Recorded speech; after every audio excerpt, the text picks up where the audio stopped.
Hello everyone, आप सभी का स्वागत है विद्याकुंज पर। विद्याकुंज की शुरुआत किस वजह से हुई उसका वीडियो मैं पहले ही बना चुका हूँ, इंट्रोडक्टरी वीडियो। उसकी लिंक मैंने डिस्क्रिप्शन में दे रखी है, आप उसको देख सकते हैं। विद्याकुंज की अगर हम बात करें तो 3 डायमेंशन इस प्लेटफॉर्म पे हमने डेवलप की हैं। पहला आपका एकेडमिक है, दूसरा काउंसलिंग एंड तीसरा इमोशनल इंटेलिजेंस। डिटेल में इन सभी प्रोग्राम के बारे में हमारी वेबसाइट पे जाकर आप चेक कर सकते हैं कि ये किस तरह से वर्क करती हैं और कैसे काम करेंगी। ठीक है, आज का ये वीडियो स्पेशली डेडिकेटेड है एकेडमिक्स प्रोग्राम के लिए। पहला जो कोर्स हम लेके आ रहे हैं विद्याकुंज पर वो है +1 +2 के बच्चों के लिए फिजिक्स का। ठीक है, और ये भी physics specially class 11th and 12th के बच्चों के लिए। ठीक है, नाउ इसमें अगर हम बात करें कि क्या क्या फ़ीचर हैं, तो ऑनलाइन हम इसमें पढ़ाएंगे 11th और 12th की फ़िज़िक्स। अब क्वेश्चन उठता है कि ऑनलाइन ही क्यों, वाई ऑनलाइन। ठीक है, तो इसको समझने के लिए अगर हम पहले देखें कि there were certain limitation of offline classes. मुझे भी खुद 7-8 साल हो गए पढ़ाते पढ़ाते, तो सर्टेन कुछ लिमिटेशंस मैंने देखी हैं ऑफलाइन क्लासेस में। उसके एडवांटेजेस भी हैं नो डाउट, बट क्या लिमिटेशंस थी उस पर आज हम थोड़ा सा जोर डालेंगे। पहला जो है आपका, जैसे हम बात करें lack of creativity and visualisation. कई बार ऐसा होता था कि बच्चे को बोल दिया कि भाई प्लेन मिरर, तो प्लेन मिरर अब जैसे हम ड्रॉ कर रहे हैं तो कई बार बनाते समय हम प्लेन मिरर इस तरह से बनाते हैं क्लास में लाइक दिस, लेकिन जब वो बच्चा पहली बार लैब में जाके प्लेन मिरर को देखता है तो वो इस तरह का नहीं होता है। ठीक है, सो बच्चे के दिमाग में डिवाइसेस की, कॉन्सेप्ट की एक्चुअल विजुअलाइजेशन ऑफलाइन क्लासेस में कई बार नहीं हो पाती थी। ठीक है, और ये भी कई रीजन से पॉसिबल नहीं हो पाता था कि हर एक डिवाइस इंस्ट्रूमेंट क्लासरूम्स में ले जाए टीचर आइडियली। ठीक है, कभी किसी कोचिंग इंस्टीट्यूट में अवेलेबिलिटी नहीं है, किसी स्कूल में। ठीक है, सो ऑनलाइन ने ये चीज़ काफ़ी इजी कर दी। आप एनिमेशंस के थ्रू जो है बच्चों को 3D एनिमेशन दिखा सकते हैं, जिसमें आप इजीली कॉन्सेप्ट्स को विजुलाइज करा सकते हैं बच्चों को। दूसरा, teacher is not available all the time. भाई टीचर ने क्लास में पढ़ा दिया, उसके बाद भाई टीचर अवेलेबल ही नहीं है, और मान लो वो लेक्चर में कोई पॉइंट मिस हो गया बच्चे को। मुझे याद है कोचिंग इंस्टीट्यूट के बाहर जब बच्चे भीड़ लगा के एकदम टीचर की तरफ भागते हैं, और कई बार चाहते हुए भी हम उनकी हेल्प नहीं कर पाते हैं। क्यों? क्योंकि अगले क्लास का समय हो रहा होता है। सो टीचर की अवेलेबिलिटी हर टाइम बच्चे के पास नहीं थी, लेकिन ऑनलाइन में आप उस लेक्चर को रिकॉर्ड कर सकते हैं और कहीं भी कभी भी आप उसको सुन सकते हैं। ठीक है, तीसरा, हाई कॉस्ट। ऑब्वियसली ऑफलाइन की कोचिंग की जो फीस है आप सभी को पता है। ठीक है, सो एक पूरी की पूरी इंडस्ट्री डेवलप हो गई थी, हाई कॉस्ट है, हर कोई बच्चा उस क्वालिटी एजुकेशन को गेन नहीं कर पाता था। चौथा था जो सबसे इम्पॉर्टेंट है, lack of student specific teaching. इसके बारे में मैं सेपरेटली एक पूरी स्लाइड में बात करूंगा कि ये क्या होता है स्टूडेंट स्पेसिफिक टीचिंग। सो ऑनलाइन की अगर हम बात करें, ऑनलाइन ने आपको इन चारों प्रॉब्लम्स के सॉल्यूशन बड़े अच्छे से दिए। क्रिएटिविटी थ्रू 3D एनिमेशंस, किसी भी जगह कहीं पर भी आप पढ़ सकते हैं, टीचर के वीडियो देख सकते हैं। अफोर्डेबल, नो डाउट जो है सस्ती एजुकेशन हो गई है जब से ऑनलाइन आई है। आप देखें अनअकैडमी, बाइजू वगैरह। ठीक, अब सस्ती एजुकेशन होने का क्रेडिट कई बार मैंने देखा है यूट्यूब वगैरह पे कि लोग क्रेडिट लेते हैं उसका कि हम रिवॉल्यूशन लेके आए हैं। ठीक है, ऐसा नहीं है। एक्चुअली मैं आपको थोड़ा बता दूं इसमें चीज़ें कैसे काम करते हैं। मान लीजिए एक क्लास में भाई 30 बच्चे थे पहले ऑफलाइन में, ठीक, और हर एक बच्चे से टीचर जो है 1000 रुपीज़ लेता है, तो उसके बन जाते हैं 30,000 रुपीज़। ठीक है ना। अब वही टीचर जब ऑनलाइन पढ़ाता है तो ऑनलाइन में होता क्या है कि सिंस क्लासरूम की तो एक लिमिटेशन है, लेकिन ऑनलाइन में आप कितने भी बच्चे जोड़ लो उसमें, तो अगर यही 30 की जगह वो 300 बच्चे कर लेता है और हर एक बच्चे से 1000 की जगह अब अगर 100 रुपये ही लेगा, तब भी वो सेम रेवेन्यू जनरेट कर रहा होता है। ठीक है, सो सस्ती एजुकेशन करने का क्रेडिट टीचर को ना जाकर कई बार हमें टेक्नोलॉजी को देना चाहिए। ठीक है, सो किसी भी रीजन से हो, चलिए हम कह सकते हैं कि ये अफोर्डेबल हो गई है। ठीक है, दूसरा, स्टूडेंट स्पेसिफिक टीचिंग ऑनलाइन के थ्रू पॉसिबल हो पाया है। अब मैं डिस्कस कर लेता हूँ एक बार कि आखिर ये चीज़ होती क्या है स्टूडेंट स्पेसिफिक टीचिंग। देखिए ध्यान से, आज की डेट में अगर हम बात करें, जब हम क्लासरूम में जाते हैं ऑफलाइन में या इवन ऑनलाइन क्लासेस का भी मेरा एक्सपीरियंस है कि ऑनलाइन क्लास में जाते ही जब 30 या 40 बच्चों की जो क्लास होती है तो उसमें अलग अलग तरह के बच्चे होते हैं। ठीक, कुछ इस तरह की कैटेगरी में आप उन्हें बांट सकते हैं। कुछ बच्चे ऐसे होंगे जो केवल CBSE लेवल का पढ़ना चाहते हैं, ठीक है, उनको जस्ट CBSE करके एडमिनिस्ट्रेटिव सर्विस वगैरह उसमें इंटरेस्ट है, बैंकिंग में इंटरेस्ट है, तो वो +1 +2 में केवल जो है जितना ज़रूरी है +2 के लिए उतना पढ़ना चाहते हैं। ठीक है। दूसरा, ऐसा बच्चा भी हो सकता है जो JEE मेंस को लेके बहुत सीरियस हो, वो JEE मेंस के लिए तैयारी करना चाहता है। ठीक, नीट के लिए मेडिकल स्ट्रीम का बच्चा है, वो भी फिजिक्स पढ़ना चाहता है। ठीक, JEE एडवांस है, प्योर साइंसेस मतलब जिसको मान लीजिए MSc वगैरह करना है फिजिक्स से। ठीक, सो इतनी डिफरेंट एक्सपेक्टेशन के बच्चे एक ही क्लासरूम में बैठे होते हैं और प्रैक्टिकली आइडियली ये पॉसिबल ही नहीं है प्रैक्टिकली कि आप एक ही क्लास में हर एक मिनट इन सभी बच्चों के साथ एक साथ जस्टिस कर पाएँ। ठीक, आप कहीं ना कहीं किसी ना किसी का टाइम वेस्ट कर रहे होते हैं आइडियली स्पीकिंग। जैसे मैं आपसे कहूँ कि कुछ टीचर्स ने इसका सॉल्यूशन निकालना ऑफलाइन क्लास में निकालने की कोशिश की। कैसे किया उन्होंने कहा कि हम इस तरह से पढ़ाएंगे कि सबसे पहले हम शुरू करेंगे बेसिक लेवल से।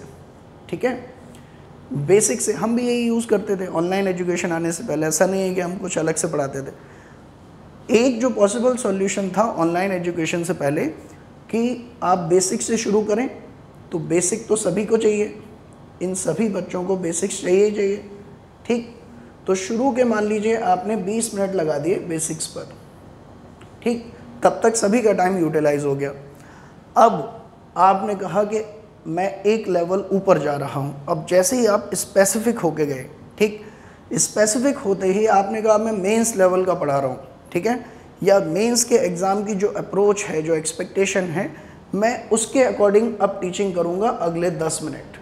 ठीक, तो अगले 10 मिनट तक ये बच्चा तो बहुत फोकस्ड हो जाएगा। ठीक है, लेकिन ये जो बच्चा बैठा है नीट का, वो अब क्या करे, नीट वाला और CBSE वाला वो क्या करे। ठीक है, क्योंकि अब ये 10 मिनट उसके लिए टोटल वेस्ट है। ठीक है, तो ऐसे टाइम पर वो फिर क्या है, पढ़ता तो है नहीं, थोड़ा सा उसका फोकस बिगड़ता है, तो कहीं इसको परेशान कर रहा है, उसको कर रहा है, फिर टीचर उस पर डांट रहा है कि शांत रहो, डिसिप्लिन में रहो, है ना। सो कई बार इस तरह की चीज़, अब अच्छा इसको और ज़्यादा बच्चों को शांत रखने के लिए कई बार हम एक झूठ फैला देते हैं कि नहीं मेंस और नीट का लेवल एक ही है, मेंस और नीट एक ही, जैसे क्वेश्चन आते हैं तो सभी लोग ध्यान से सुनो। टीचर ये केवल इसलिए कह देता है कि ताकि बच्चे ध्यान से सुनने लग जाएं, जबकि अगर ऐसा होता कि मेंस और नीट की दोनों की एक्सपेक्टेशन सेम है तो सरकार ने 2 एग्ज़ाम बनाए ही क्यों, है ना। बड़ी स्वाभाविक सी कॉमन सेंस का क्वेश्चन है कि अगर ये दोनों के लिए फिजिक्स की रिक्वायरमेंट सेम है तो एक ही पेपर करवा लेते, जबकि पेपर का पैटर्न आप देखेंगे तो दोनों का डिफरेंट है, मेंस का अलग है, नीट का अलग है। ठीक, सो ये प्रॉब्लम हमेशा रहती ही रहती थी। ऐसे ही एडवांस की है। इनफैक्ट मेरा पर्सनल एक्सपीरियंस है कि जब JEE एडवांस लेवल पे हम जाते हैं तो 5-6 बच्चों को छोड़ के ज़्यादातर बच्चे इसमें टाइम वेस्ट वाली फीलिंग के साथ बैठे होते हैं। ठीक है, एंड दिस प्योर साइंस, जैसे मैं आपको एक सिंपल एग्जांपल से भी बता सकता हूँ, मैंने 1-2 का लिखने की कोशिश की है। आप देख सकते हैं कि एग्ज़ाम टू एग्ज़ाम उसकी एक्सपेक्टेशन स्टूडेंट से बदलती है। ठीक है, जैसे मैं आपसे कहूँ CBSE की अगर बात करें तो CBSE की एक एक्सपेक्टेशन क्या है आपसे कि आपकी हैंडराइटिंग अच्छी होनी चाहिए, आपकी प्रेजेंटेशन अच्छी होनी चाहिए, आपको जनरल डेफिनेशंस और जो जनरल रिजल्ट्स हैं, फॉर्मूले हैं, उनके डेरिवेशंस आने चाहिए, फंडामेंटल फार्मूलेस। ठीक है, सो ये एक्सपेक्टेशन है आपकी CBSE की। ठीक, वहीं अगर आप JEE मेंस पे चले जाते हैं तो उसकी एक्सपेक्टेशन क्या है, आपकी स्पीड अच्छी होनी चाहिए, आपकी न्यूमेरिकल एबिलिटी अच्छी होनी चाहिए, आपकी एक्यूरेसी अच्छी होनी चाहिए, ऑब्जेक्टिव अप्रोच डेवलप होना चाहिए आपके अंदर। ऑब्जेक्टिव अप्रोच नाम की भी एक चीज़ होती है। ठीक, इनफैक्ट आप इन कॉम्पिटिटिव एग्ज़ाम्स के ब्राउज़र अगर पढ़ेंगे जो इनको कराने वाली बॉडीज़ निकालती हैं, तो उस ब्राउज़र में क्लियर कट लिखा हुआ है कि वो एग्जैक्टली क्या चीज़ें टेस्ट करना चाहते हैं इन एग्ज़ाम्स के थ्रू। तब आपको समझ में आएगा कि इस एग्ज़ाम की एक्सपेक्टेशन अलग है, इस एग्ज़ाम की एक्सपेक्टेशन अलग है। जैसे आप इसके ऑब्जेक्टिव अगर आप देखेंगे प्रीवियस ईयर के, तो इसमें जो ऑब्जेक्टिव आते हैं वो थोड़े से ज़्यादा मैथमेटिकल होते हैं। क्यों? क्योंकि इंजीनियरिंग बैकग्राउंड का एग्ज़ाम है।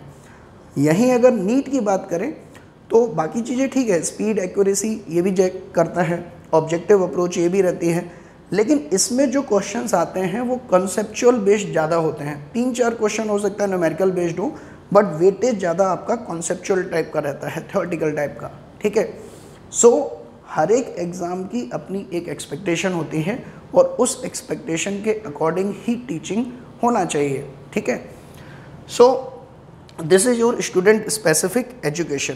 अभी दिक्कत ये है कि जो ऑनलाइन एजुकेशन चल रही है, बहुत अच्छी एक हमारे पास अपॉर्चुनिटी थी कि जब ऑनलाइन एजुकेशन हमारी पिक्चर में आई तो हम इस तरह की एजुकेशन क्रिएट कर सकते थे। देखिए, क्वेश्चन आता है कि वाई विद्याकुंज। ठीक है भाई, जब ऑलरेडी इतने अगर आप देखें यूट्यूब पर ऑलरेडी अनअकैडमी, वाईजू, बहुत सारे अच्छे अच्छे चैनल्स पड़े हुए हैं जहाँ पर फिजिक्स पढ़ाई जा रही है, तो आखिर ऐसा क्या है इस चैनल पर, या ऐसा क्या अलग होगा इस चैनल पर कि हमें इसे सुनना चाहिए या फॉलो करना चाहिए। ठीक, ये क्वेश्चन आपसे पहले मैंने खुद सोचा कि क्या मुझे ये बनाने की ज़रूरत है। ठीक, ऐसा तो है नहीं कि मैं कुछ बहुत अलग से फिजिक्स पढ़ा दूंगा, मतलब न्यूटन ने 3 नियम दिए हैं, मैं आपको 4 नियम पढ़ाऊंगा, ऐसा बिल्कुल भी नहीं है ना। सो देखते हैं हम एक एक करके। देखिए, ध्यान से देखें, ये कुछ पैरामीटर हैं। अगर हम बात करें क्रिएटिविटी थ्रू 3D एनिमेशन, जो इसका एक पर्पज़ था ऑनलाइन एजुकेशन का, तो भाई आज की डेट में बाईजू जो आपकी ऑनलाइन एडटेक कंपनी है, इससे अच्छे एनिमेशन तो कोई बना भी नहीं रहा है।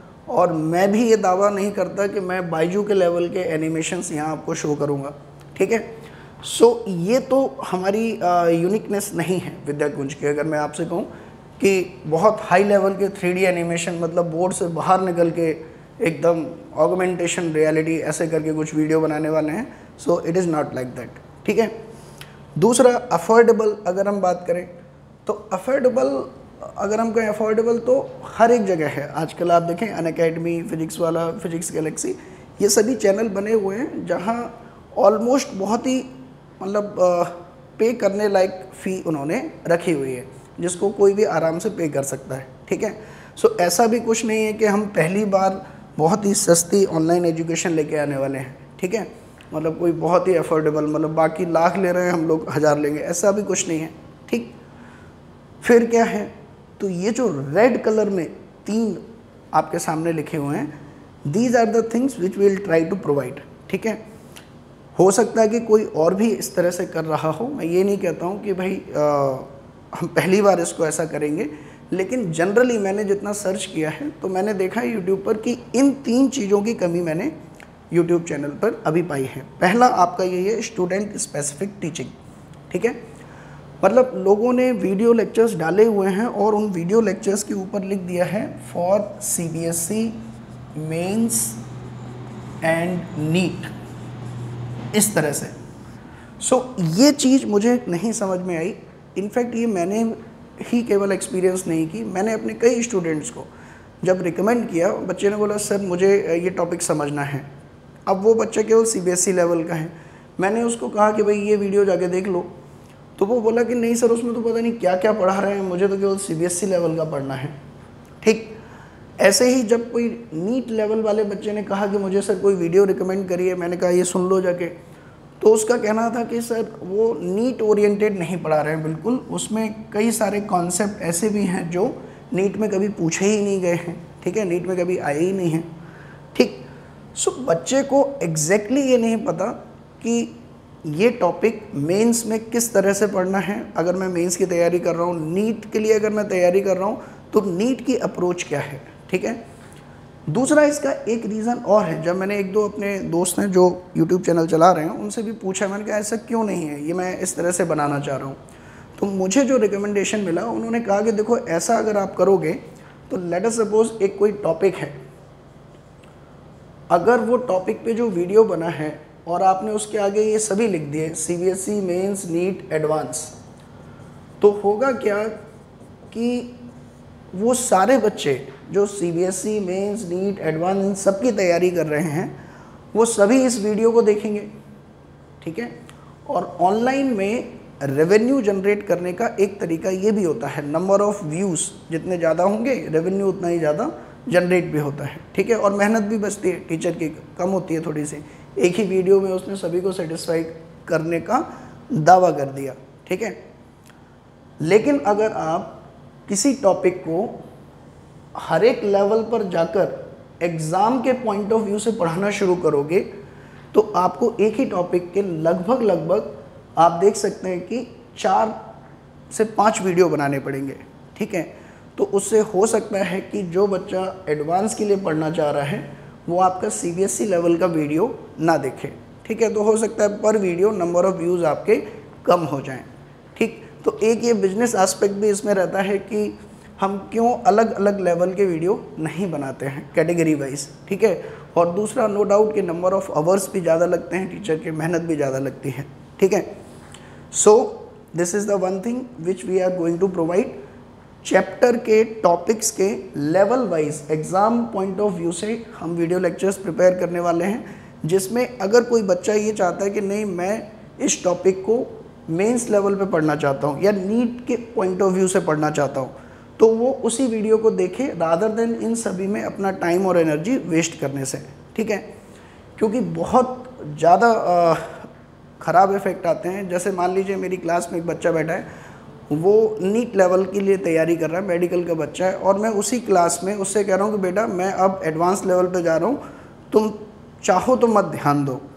लेकिन ऐसा होता नहीं है। अगर सिंसियर बच्चा है और आप अगर कुछ भी करा रहे हैं बोर्ड पे, तो वो बच्चे का ध्यान जाएगा ही जाएगा। और जब वो देखता है कि अच्छा ये तो बहुत हाई लेवल की चीज़ें चल रही हैं, मुझे तो नहीं पता, तो उसका आत्मविश्वास भी गिरता है, ठीक है। सो to remove these drawbacks we are designing the lecture series in such a way that topic wise आपको level wise video lectures मिले, ठीक है। we will see।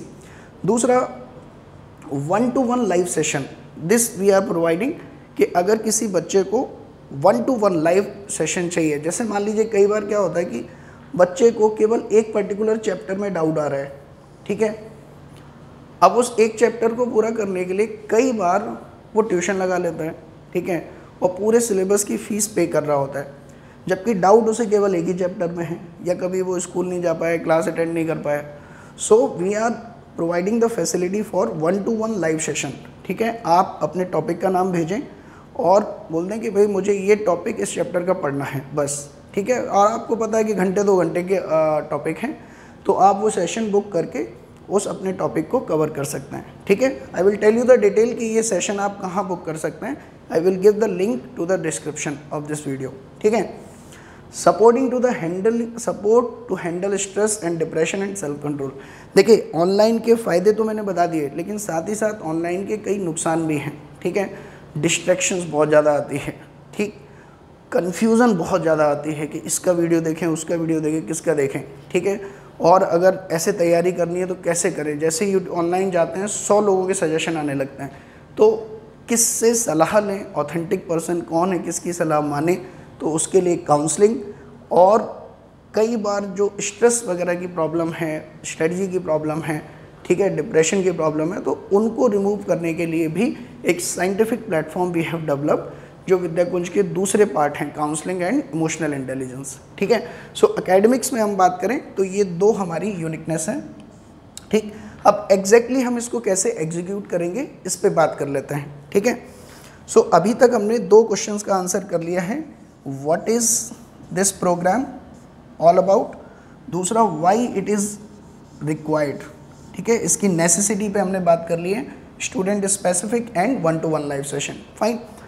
Now third is how, कैसे करेंगे हम एग्जैक्टली, ठीक है। तो मान लीजिए आपके पास कोई टॉपिक है, let us suppose ray optics, ठीक है, या आपने मान लिया काइनेमेटिक्स, कोई एक टॉपिक है। सबसे पहली वीडियो इस टॉपिक की आएगी, उसे हम बोलेंगे जनरल इंट्रोडक्शन, ठीक है। जैसे काइनेमेटिक्स शुरू हुआ, ठीक है, मोशन इन 1D, तो पहली वीडियो आएगी जिसमें हम उस टॉपिक के बारे में जनरल इंट्रोडक्शन देंगे। ये छोटी सी वीडियो होगी और सबके लिए यूज़फुल है। मैं कहूँगा कि ये सब देखें, ठीक है। जनरल इंट्रोडक्शन कि भाई ये टॉपिक किस बारे में है, इसका क्या सिग्निफिकेंस है और इस पे बेस्ड कौन कौन से प्रॉब्लम हमारी सोसाइटी में सॉल्व किए जा सकते हैं, ठीक है। देन उसके बाद आपका आता है सब टॉपिक 1, सब टॉपिक 2, जैसे मोशन इन 1D में अलग अलग टॉपिक, वेलोसिटी, एक्सेलरेशन, इस तरह से टॉपिक बनाए जा सकते हैं, ठीक है। देन पहली वीडियो आपकी आएगी सब टॉपिक 1 में बेसिक कंसेप्ट थ्योरी की सबसे पहली वीडियो अगर हम बात करें, this will be the video number 1, ठीक। Now what do we mean by basic concept theory? Basic concept देखिए, अगर आप देखें कि मार्केट में फिजिक्स की बहुत सारी बुक आती हैं, ठीक, जिसमें से NCERT नाम की भी एक बुक आती है, ठीक। और पता नहीं आप लोगों को ये सोच के अजीब लगता है कि नहीं कि NCERT के दोनों वॉल्यूम की विड्थ अगर हम कंपेयर करें वो लगभग ये विड्थ है, तो जो मार्केट में जैसे और भी बुक आती है रेफरेंस बुक, जैसे BM शर्मा हो गई, ठीक, या किसी कोचिंग का मटेरियल अगर आप उठा के देखें तो शायद उसकी जो विड्थ है एक बुकलेट की और ये NCERT की विड्थ है, ये रेशियो रहता है, ठीक है, रेफरेंस बुक और NCERT में, है ना। तो ऐसा क्यों भाई? NCERT वालों को मतलब क्या ये सब नॉलेज नहीं पता जो इन बुक्स में दे रखी है? इतनी मोटी मोटी बुक बना दी हैं, ठीक, फिर क्यों वो इतनी छोटा कंटेंट डालते हैं? क्या वो कम कंटेंट डालते हैं, ठीक है, बाकी ऑथर्स के कंपैरिजन में? तो आंसर इज़ कि NCERT में केवल उतनी ही थ्योरी दी जाती है जितनी की एक्चुअल में थ्योरी होती है, ठीक है, जितने की एक्चुअली फंडामेंटल कॉन्सेप्ट जानने की ज़रूरत होती है। उसके बाद जो कुछ भी है वो है आपके numericals, problems, situations, modelling, different modelling. समझ में आ रहा है आपको? बेसिकली जैसे न्यूटन है, न्यूटन ने 3 लॉ दिए, ठीक है, तो NCERT में न्यूटन के तीनों लॉ उन्होंने बता दिए, ठीक है, और थोड़ा बहुत फंडामेंटल उनके एप्लीकेशन बता दिए। अब उसके बाद अगर यही न्यूटन के 3 लॉ किसी रेफरेंस बुक या कोचिंग के मटेरियल में आप देखोगे जाके, तो आपको करीब 3 बुकलेट मिल जाएंगी इन्हीं 3 लॉ पे, 3 बड़े बड़े बुक्स मिल जाएंगे आपको। तो आखिर वहाँ पे क्या चौथा नियम पढ़ा रहे हैं न्यूटन का? आंसर इज नो, हैं वही 3 नियम, लेकिन उन 3 लॉज के क्या क्या डिफरेंट एप्लीकेशन हो सकते हैं, क्या क्या डिफरेंट सिचुएशंस हो सकती हैं, वो डिपेंड करता है कि आप किस एग्ज़ाम की तैयारी कर रहे हो, ठीक है। जैसे आप मेंस की तैयारी कर रहे हो तो मेंस में एक सर्टेन टाइप के सिचुएशंस या क्वेश्चन की मॉडलिंग आती है, ठीक। जैसे आप एडवांस की तैयारी कर रहे हो तो उसमें एडवांस में अलग तरह के क्वेश्चंस की मॉडलिंग और सिचुएशन आती है, ठीक है। नीट के लिए अलग तरह के मॉडल्स और उसकी सिचुएशंस आते हैं, ठीक।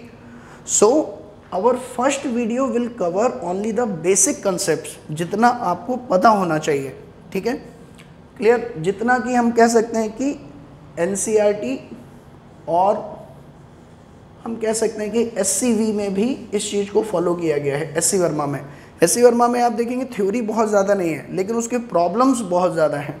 तो SC वर्मा सर ने भी क्या किया है कि थ्योरी केवल उतनी ही बताई है बच्चों को जितनी जानना सही में ज़रूरी है। अब ऐसा नहीं कि कोई न्यूटन का तीसरा नियम खुद सोचेगा, ऐसा नहीं है, वो तो जानना ही पड़ेगा। लेकिन न्यूटन के तीसरे नियम को जानने के बाद लिफ्ट जब ऊपर जाती है तो हमारा वेट बढ़ जाता है, लिफ्ट जब नीचे आती है तो हमारा वेट कम होना लगता है वेटिंग मशीन में। ये सोचना बच्चे का काम है कि ये कैसे हो रहा है, ना कि ये भी हम उसको पहले से ही थ्योरी बनाकर पढ़ा दें कि भाई ये ऐसे आए तो ऐसे करना है, वैसा आए तो वैसे करना है।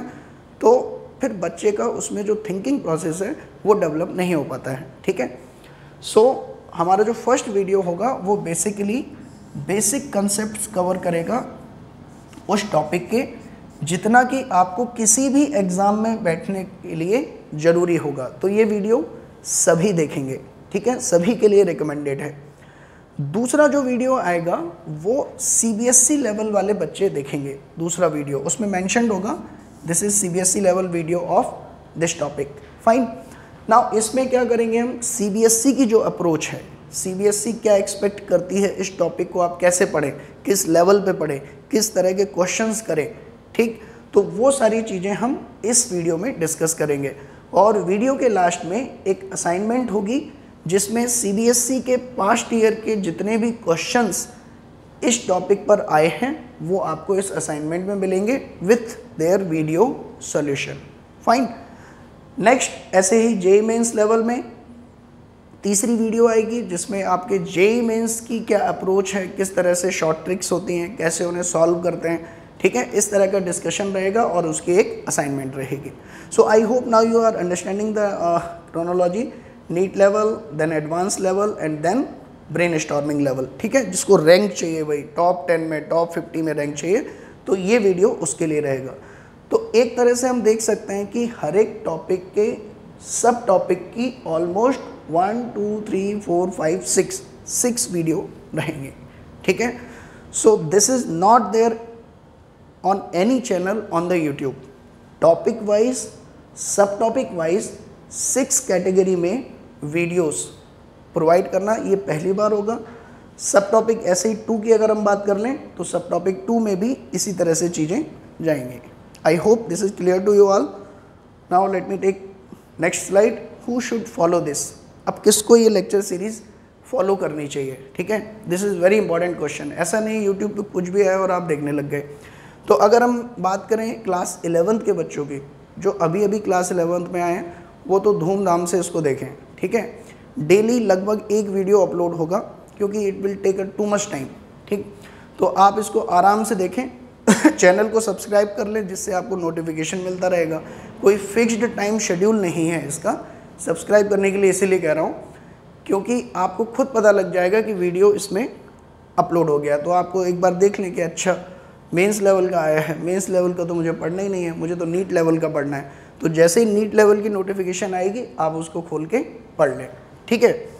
अच्छा, कन्फ्यूज़न आने वाली है क्लास 12th के बच्चों के लिए। देखो 12th के बच्चे अभी इन कैटेगरी में हम बांट सकते हैं। पहला बच्चा वो है जो इस साल सीबीएसई करके आराम से अगले साल ड्रॉप लेने का मन बना चुका है कि भाई मैं तो अगले साल ड्रॉप लूँगा, तो उसके पास सफिशिएंट टाइम है, वो आराम से इस लेक्चर सीरीज़ को फॉलो कर सकता है, ठीक है। दूसरा बच्चा जो अभी वेट कर रहा है जेईई मेंस के लास्ट अटेम्प्ट के लिए, जो जेईई मेंस का अटेम्प्ट आने वाला है, ठीक है, अब उसके पास इतना टाइम नहीं है क्योंकि ये लेक्चर सीरीज़ ऑलमोस्ट अगर मैं आपसे कहूँ 1 साल तो लेगी ही लेगी। ईयर लॉन्ग प्रोग्राम है, 1 साल लगेगा इस पूरी लेक्चर सीरीज़ को डेवलप करने में। फिर सर हम क्या करें?